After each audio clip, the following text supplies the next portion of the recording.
Hey, good Tuesday evening, everybody. Welcome into Live Weather Impact. I'm Chief Meteorologist Brad Panovich here at WCNC. We had some rain this morning, but skies have slowly been clearing, and we actually have a pretty nice afternoon and evening. Really ended up being a pretty good day, though honestly, we could have used more rain. I know a lot of folks wish we would have had a lot more rain, and I'll be curious to see what happens on Thursday when the drought monitor comes out. How much improvement or not improvement did we have from last week? But let's start with a view from our gorgeous WCNC Tower Cam here off the Billy Graham Parkway near the Charlotte Douglas International Airport. We're looking back towards Uptown, and you can see we've got some breaks in the clouds, actually a little bit of sunshine poking through from time to time. Temperatures are very mild out there. Remember, the normal high now is back into the upper 70s, so seeing temperatures close to 80 is going to be a little bit above normal. The highs tomorrow will be back near 80 degrees. I'll show you the current temperature. Just kind of jump the gun there a little bit just to show you where it is right now to kind of put in perspective. We're back in the low 70s, so the cloud cover definitely having an impact on us right now, and that's allowing for the temperatures to feel a little bit cooler. It's still kind of muggy, though. We could use some lower dew points because tonight we should be in the 50s. We're going to be in the 60s. Later this week, we will have some of those crisp, cool mornings that you expect for early October, and yes, tomorrow is October 1st. It's hard to believe that it's already here. Let's take a look at the radar and satellite, because we've had a few sprinkles showing up here and there on the satellite radar, but not a whole lot. The real story has been the sky's beginning to clear out, and our two tropical systems, which are really fascinating. I always love looking at this image. Yesterday we were geeking out about this as well. But you've got two hurricanes off the East Coast. Had a lot of great questions about, how often does this happen? More than you think. And actually, the last time it happened was twice. We had two tropical systems this close together in, I would say, the Atlantic Basin off the East Coast. It was in 2023, so just a couple years ago that we had this happen. You would expect that you're going to see this from time to time, especially this time of year when it's the most active part of the hurricane season. Here is Hurricane Imelda. It could gain strength, and the reason it's going to gain strength, it's moving into a favorable environment of upper-level winds, which will push it and make it stronger. But what's really interesting is that it could become a really powerful extratropical system, because look what happens here. We talked about the Fujiwara effect yesterday. These aren't going to go through the Fujiwara effect. What's going to happen is Umberto's basically just going to get absorbed by Imelda, and it's going to become a large low-pressure system and move out in the middle of the Atlantic, and we're going to see dry air move in. So kind of a fascinating structure with that as it develops over time and then moves away from us. Speaking of summer, I am fairly confident now that we have seen our last 90-degree day, so I can pull out the chart and kind of show you where we're going to be. Now, I know what everyone's saying. I know we've hit 90 in October, yes, but it's incredibly rare. Usually we're pretty much done by the time we hit October, and honestly there's nothing in the 10-day forecast that shows anything remotely close, so that would put us beyond the normal time of our last 90, which, by the way, the average date's like September 12th, so we're way past that. 54 for this year. That's more than last year. It's actually more than the year before. It's the most we've had in about 3 years, so it was a pretty warm summer, and that's with a cool August and a cool start to September, though guess what? September is almost over. It's going to end up above normal. You know why? Because it's been so warm the last 2 weeks. So we kind of erased all that cool weather we had earlier in the month. So we'll wait for those official numbers to come in tomorrow from our actual climate data for the month of September. Rainfall-wise, I talked about this earlier. Boy, we could use some rain.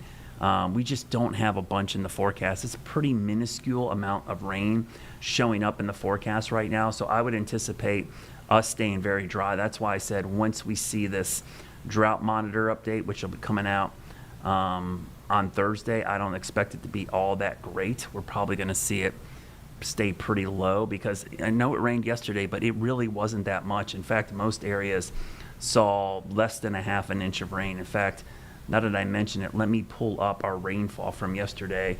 I'll do this in real time just so we can show you. Let's see, where was our rain from yesterday? This will be our rain totals. Hopefully it'll be the 24-hour totals. You can see in Charlotte, under a half an inch, and most other areas were less than that as well. So that was not a ton of rain in the last 48 hours. That's not going to help with the drought. Remember, you need an inch of rain per week just to break even. So we're behind. So we need more than an inch of rain. So getting a half an inch, while it might temporarily pause, the drought from getting worse, it's not going to help it get better. And in some cases where it didn't rain much at all, you're probably looking at worsening drought conditions. Now, a couple things to talk about going into the weekend, because it's never too early to look at the weekend. Never. I mean, it's Tuesday, but we'll look at the weekend because people are already thinking about it. Pretty warm stretch for the weekend. Remember, the average highs in the upper 70s, average lows in the 50s. So Saturday will be a crisp, cool start in the morning, but a quick warm-up close to 80 on Sunday. We've got a home Panthers game. We've also got the Roval 400, which is Sunday, which looks great as well. And rain is not a big issue for that, even if it does rain, because remember, it's a road race, so they have the rain tires and the windshield wipers on the vehicles. They just don't race if it gets real heavy because it becomes a visibility issue with spray and they can't see the car in front of them. That's really where it becomes an issue. But Tim and I are going to talk about this, but I got to tell you as well, for those that don't stick around, we're getting towards the leaf season really kicking off here. October is kind of that magic number, and typically the first week in October, the first weekend, we tend to see peak color above 5,000 feet. And being in the mountains last week, I can tell you the ridge tops, there's definitely good color already.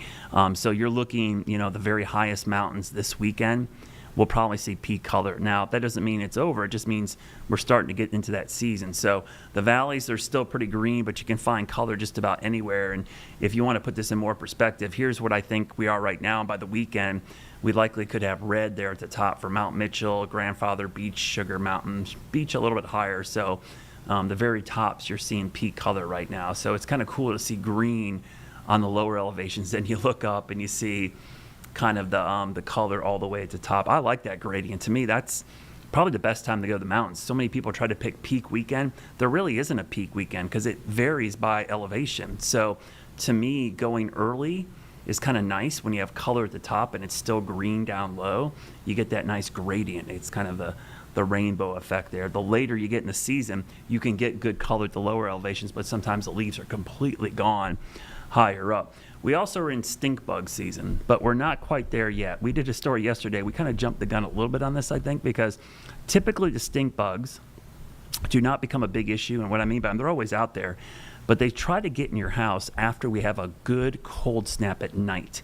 And I'm talking probably frost-like temperatures. So 40s, 30s, and then you have a warm sunny day or a stretch of those kind of cool nights, warm days, because what happens is that cold night then drives those insects to go to the sunny side of your house, which is the south side, and they try to get in for the winter. They're trying to get in through cracks and crevices in your windows. You'll see those ladybugs as well. They're Japanese lady beetles, actually, on the south side of your house this time of year. Kudzu bugs, they kind of look like a mini version of a stink bug, but we're getting that time of year, so it might be a good idea to kind of seal up any cracks or crevices around your doors and windows, especially on the south side of your house, because what happens is after a cold morning, those bugs will get on the warm siding and windows, and then at night they'll try to sneak in. So if you have a cat or a dog, you'll end up seeing those chasing those bugs all over the place. And remember, the reason they're called stink bugs, they're not poisonous, they're not going to bite you, but if you smash them, it's like smashing like a skunk. It's horrible. And it's hard. When you want to get them out of your house, the first thing you want to do is like squish them and throw them out. But my trick, and this works, I have a little shop vac. And so I just suck them up with the shop vac. They go inside the container, take them outside, dump those in the trash, and it doesn't smash them. So that works well. Don't spray them. It doesn't really do much for you. The weekend forecast, as I mentioned, will be back near 80. But let's look at the Jerry Hunt Supercenter 7-day forecast. So when you look at this, that's a pretty good forecast, but it's above normal. The average high today is 79 and average low is 58, but over the next 7 days, that actually goes down even more. So when you see highs going into the 80s, that's actually warm.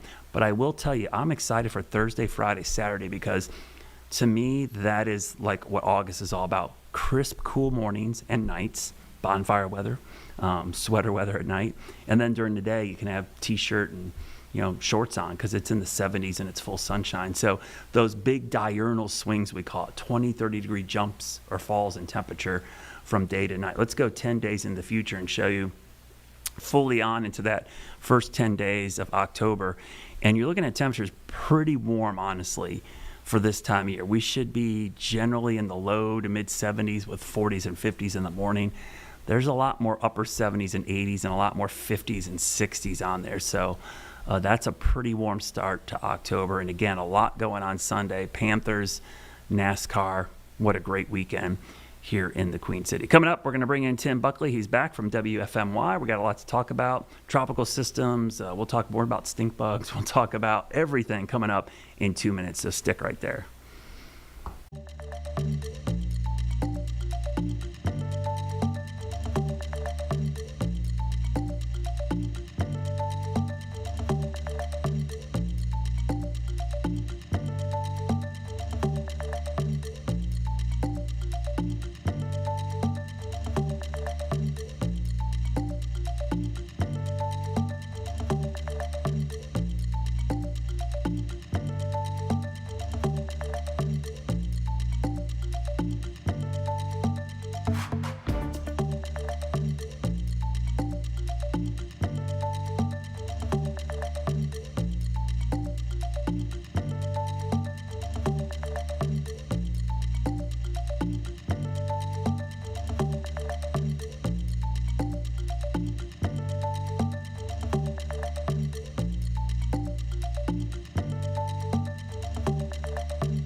All right, welcome back to Live Weather Impact. Tim Buckley from WFMY joins me back in town. Tim, how are you doing this evening? Doing fine. Hope you are. Things are pretty good. They look better now than they did when I left town back on Saturday. We talked a lot about this with Claire yesterday. We talked a lot about guidance and how the ensembles did really well with this system, but the couple of those runs, of those deterministic runs, kind of threw everybody for a little loop. We had that kind of split in the road there for a while, and it was kind of nice to see all the ensembles and the models kind of come together. Once we had better data, it felt like there was something with all the Hurricane Hunter flights and the upper air data, and really kind of reaffirms why modeling is great, but it's even better when you have good data going into it. So it was nice to see that kind of unfold. And the fact that they, I think, surged resources to do that too, right? Like extra flights, extra balloon launches, I believe. Yep. As well. That was good to see. I hope that's a precedent we can kind of carry into the future. I know there was doubt with, restriction of resources at times throughout the last year, but that kind of was a nice thing to see and a smart way to use our money there. And I'm glad hopefully it paid off, and we were able to never really issue any tropical storm watches or warnings or anything for the coast, as far as I know. Yeah, that was great to see, and kind of state of emergencies were canceled because it costs money to prepare and do evacuations and stuff. So sometimes a forecast, being prepared for the worst is great, but also knowing when it's not going to be bad is almost as valuable, Tim. Yeah, it's tough. The tough thing about this one was really you never had very much time. So it wasn't like we were seeing this with 7 days away looks really bad. This is kind of like 4 days away, 3 days away, kind of late adjustments. So there was that nervousness, and totally understand. Good to be prepared for sure. Yeah, and just from a communication and kind of social science standpoint, going into a weekend when people kind of check out from paying attention, kind of have to make some calls on Friday so that people aren't surprised when they wake up Monday morning to a storm knocking on the door. So let's take a look at satellite image, because we were chatting offline a little bit about this, and it's been a big talker. And I think you just look at these satellite images. Even yesterday, Claire and I were looking at the images, and it's just like you don't see this very often. It's kind of cool to see two swirling low pressure systems that happen to be hurricanes together near the East Coast, Tim. And while they didn't make a landfall here, we would be remiss not to talk about the indirect impacts, which we actually hinted at last week. I know on Friday I even kind of talked about this, that we probably were going to have some homes washed away on the Outer Banks. And sure enough, today, Tim, we had 5 unoccupied homes near Buxton go into the ocean because of the surf and the swells. Yeah, it's pretty stunning, and it's a little, I think, difficult to predict when this is going to happen. I remember when Erin went by, there were so many issues with Highway 12 and big overwash and you name it. And there actually weren't any homes that fell into the ocean with Erin, as far as we were able to confirm. But this one, not as many closures of Highway 12, but we have the video for you on my graphic system here if you want to look at it. Just multiple storms or multiple homes washed away. And these are all abandoned, and the writing's been on the wall for these and others that remain standing for a number of years. This was in the Buxton area, as far as I know. Typically, we're talking about this in the Rodanthe area, but a similar precarious situation. And sure enough, the photographers that are stationed in Norfolk, they were there and capturing it, and you can kind of see this the one impact in particular there. right here. Man, it's just going to fall right there. And what you watch next is, where does all the debris go? Yeah. So the Cape Hatteras National Seashore usually warns that for several days from now, this could still be, coming ashore. It's hard to predict where it'll end up and down the coastline, but there it goes. Oh, yeah. And the good news is, Tim, I mean, like you said, it's hard to predict, but most of these homes that are vulnerable, they evacuate it way ahead of time. They've been unoccupied for a while because they kind of know what's going to happen. And to see 5 in one day, though, that's the most I've seen in a while. It might have been just they all were in that one spot. And to that point, I want to show you, if Jeb can pull up my laptop here, the North Carolina Coastal Management shows a pretty cool dashboard. It's cool and sad. But if you look at the map of the Outer Banks here, if you see the areas in green, that's where the Outer Banks are growing, where sand is being deposited. But where it's red, that's where there's erosion occurring. So let's go into the Buxton area. And the area we're talking about today was right here, I believe. And you see those red areas. That's since 2004. They've lost like 8 to 10 feet of coastline just in that time span. Goodness. So they're losing a ton of beach there. And you can actually see the structures. I think the satellite image is actually a couple years old, but I think it was these structures in here that were impacted, and that's in Buxton. And you mentioned Rodanthe. That's an area we see quite a bit as well. You go up towards areas north towards Rodanthe. That's another area. Look how big those red lines are there. There's a ton of erosion there, and that's typically where we see most of that. But the Outer Banks are fascinating because for every area where there's sand being removed, there are some green areas because sand is being moved up the coast and deposited, especially on the south side of Hatteras Island. You can see there's actually sand buildup there. So that sand's coming from somewhere else. I always say when there's erosion, that sand's going somewhere, and in some cases it's going up the coast. But the area today was in Buxton, which is right there, and you see all that red. And you see how quickly a lot of folks are like, why are those homes there? But Tim, if you go back and look at the satellite image 20 years ago, some of those houses were second row houses, and now they're on the beach. That's how much erosion has happened in such a short period of time. It's a great point. People are always very quick to comment and frankly, very quick to judge of, like you said, why are they there? They weren't next to the water like they are right now. We've had change. And when we talk about climate change, or if you even talk about, inches of sea level rise or maybe a foot of sea level rise, and people, it's hard to visualize those things. We don't think about just the natural erosion processes that go on all the time on barrier islands. And that's a great way to visualize it.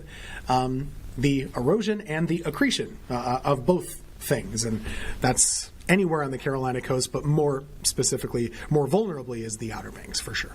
Yeah, they're barrier islands. They're basically sandbars that have been built up over time. And the thing that makes them so beautiful and so great to visit is also one of the things that makes them super vulnerable to all of these things. And Highway 12, at some point, they're going to have to build a bridge or something there, because I don't know how that's going to last much longer. I think you have some graphics showing what the Highway 12 looks like, and they do this all the time, Tim. They mound up that sand, and it does a pretty good job, but it's like every storm, they've got to do this again and again.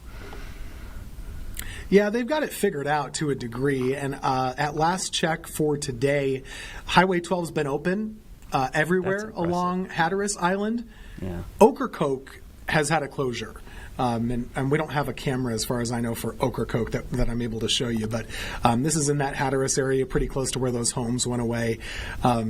It's not pristine. There's sand on there. There's water on there, all of those things. The Buxton area has had some issues with overwash, like we showed you.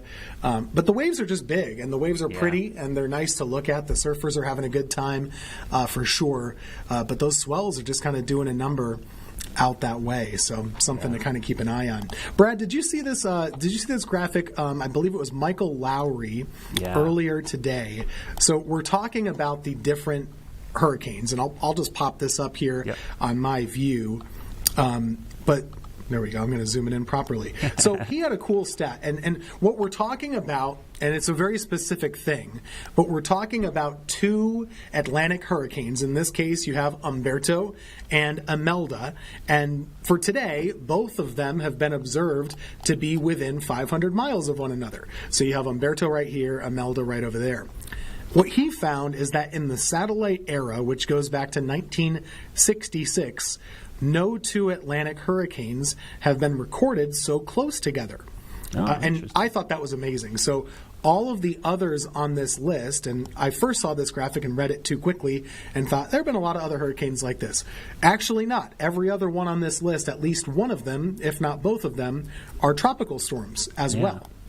So this is a pretty unique case where you actually do have two hurricanes within 500 miles of one another. And we think 500 miles, that sounds like such a huge distance. But when it comes to hurricanes, they're huge storms, they're huge circulations of air, and it's very difficult to sustain them because they're disrupting one another. And in this case, it's kind of cool because Imelda, who is the little engine that could to get going, well, it's actually going to survive, and Umberto is going to be the one that goes away. Yeah, it's today. Yeah, you see all the runs of the guidance now. Umberto kind of getting eaten up by Imelda and becoming an extratropical system. Yeah. So, and that's the way it works. I think a lot of times, I think we watch too many sci-fi movies and we think two storms colliding make a superstorm of some kind.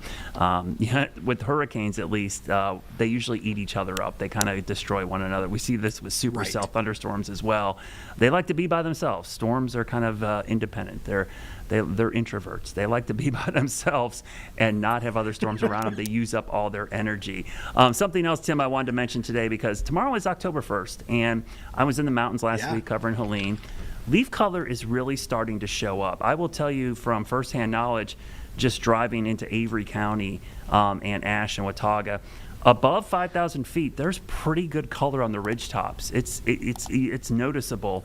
And out when does that Grandfather Mountain, they were forecasting, at least at the top, that they probably are going to have peak color this weekend in the highest elevation. So I made this map today to kind of show, hey, yeah, we've got some pretty good color above 4,000 to 5,000 feet. But I always like to show people the elevation map because you get this question a lot, Nick, when should I go to the mountains? It's really any weekend in October, but it really varies by elevation. So this weekend, the area in orange, which I have high color now, which I can attest to, I saw it firsthand, and the pictures I've seen today, it looks pretty close to that. I think this weekend we'll have peak color at the peaks, some of those typical cold spots, which actually is pretty close to average for the ridge tops. And then over the coming weeks, we'll see it work its way down to the lower elevations. But the other thing I noticed, Tim, up there is some kind of drought or heat stress because some of the trees are muted, some of the lower elevations, the leaves weren't changing. They were just literally falling off. And I think some of it has to do with the dry conditions that they've had in late August and early September. So there is a little bit of drought stress at least showing up. Yeah, we were worried about that to some degree over the last couple of weeks, and now we've gotten some rain, but maybe the mountains haven't gotten quite that much of it. So it'll be interesting to see kind of how that plays into it. It's odd too, Brad, because for a while we were talking about, boy, how cool has it been? August got really cool really quickly. September did too. We had a topsy-turvy September in that way, where the first half of the month was literally cooler than the second half of the month was. Yeah. And we've really gone high on the dew points lately. So we're flipping that back later on this week. So that might start to accelerate that leaf change. Once you get those cool mornings, I know I'm forecasting some upper 40s even here in our area coming up by Thursday and Friday. That should kind of kickstart things, I would guess, along the Blue Ridge too. Yeah, for sure. And as you mentioned, it has been a weird month because if you would have told me this month was going to end up above normal for us, I would have said probably not. But I looked today and we're 0.6 of a degree above average for September, and it's going to be above normal today. So we have erased all that cool air from the beginning of the month. And the reason is because, it was really cool at the beginning of the month when the averages were higher, and now we're above average when the averages are lower. So it kind of flipped the script there. So yeah, it's going to be interesting to see. In fact, we haven't had a below average day since the 16th of the month. So it's been quite the reversal there. Are you getting reports of stink bugs yet?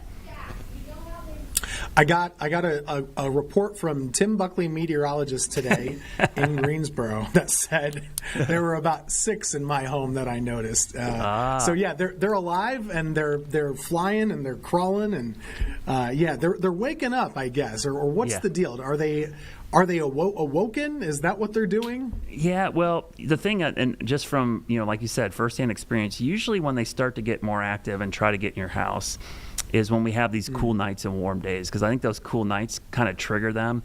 And so I'll be interested to see, like you said, the end of this week, we're going to have like the perfect setup for stink bugs, which are cold mornings and warm sunny afternoons. And what they'll do, Tim, is they like the south side of your house. That faces the sun. They'll climb up on the side of your house. Yeah. And what they do is they try to get in through the cracks of the windows and doors and get into your house before nightfall so that they can stay warm. So it's kind of like you said, they've been triggered to say, hey, time to seek shelter inside. They know winter's coming. I notice a lot of them. I notice in a similar way, maybe not this week, but a couple weeks ago, a lot of ladybugs as well. Yep. The same thing. Those things will kind of swarm, and then there's I another guess. Bug that sometimes people think is a stink bug. It looks like it's a kudzu bug, which is another invasive species. They will do the same thing. And I always do my stink bug forecast for the week, Tim. So Jeb, can we show it real quick? Here's what I'm thinking. I'm thinking it's low right now, but as you mentioned, Friday, Saturday, I'm going to go a little more medium, because I think those cold mornings and the warm sunny afternoons might start triggering more of them. So if you have pets, they seem to find these quicker than we do. So if you have cats or dogs, they tend to find these things out. And you got to be careful, because the reason they're called stink bugs, if you smash these things, you'll find out real quickly why they're called stink bugs. Yeah, for sure. And so will the cats, and that's a good way to know why. There'll be a weather impact alert for stink bugs on Friday and Saturday this week. Oh, one of our bosses love that. Thanks again, Good Tim. stuff. I'll see you tomorrow. I'm really looking forward to the weather. Yeah, I am Should too. be a nice week. This is why I love this time of year. October is the best month of the year, if you ask me, here in the Carolinas. Stick around, everybody. Yes. More weather, I should say, more WCNC Plus coming up right after the break.